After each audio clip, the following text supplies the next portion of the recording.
रावदूदा, जो जोधपुर मेड़ता के एक वीर राजकुमार थे, को उनके भाई जो उस समय राजा थे, ने राज्य से निष्कासित कर दिया था। निष्कासन के बाद रावदूदा के मन में गहरी व्यथा और संघर्ष चल रहा था। भटकते हुए वह एक दिन एक अद्भुत दृश्य के साक्षी बने, जिसने उनके जीवन की दिशा ही बदल दी। रावदूदा ने देखा कि एक विशाल पेड़ की छांव में एक दिव्य संत गुरु जंभेश्वर जी ध्यान मग्न बैठे थे। उनके चारों ओर कुछ गायें थीं। गुरुजी ने सहजता से गायों को पानी पीने का आदेश दिया और चमत्कार यह था कि गायें गुरुजी की आज्ञा मानते हुए अनुशासन पूर्वक एक एक करके पानी पीने लगीं। इस अद्भुत दृश्य को देखकर रावदूदा विस्मित हो गए। उनके मन में एक प्रश्न गूंजा, आखिर यह दिव्य पुरुष कौन है जिनकी बात प्रकृति भी समझती और मानती है?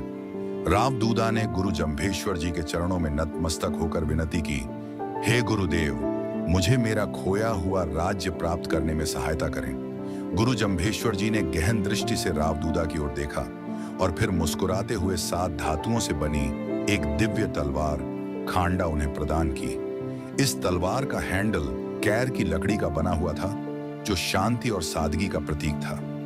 तलवार देते हुए गुरुजी ने कहा, इस तलवार की शक्ति केवल युद्ध में नहीं, बल्कि सत्य और धर्म का पालन करने में है।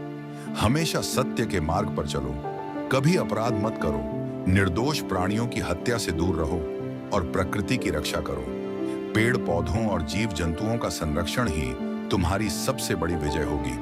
रावदूदा ने गुरु जंभेश्वर जी की ये शिक्षाएं हृदय में उतार ली और अपने जीवन को धर्म और सत्य के मार्ग पर समर्पित किया।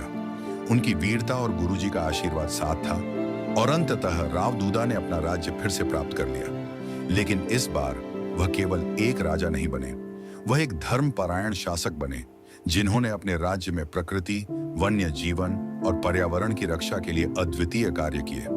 उनके राज्य में शांति और समृद्धि लौट आई और लोग उनकी दयालुता और धर्म के प्रति प्रतिबद्धता के लिए उन्हें सदा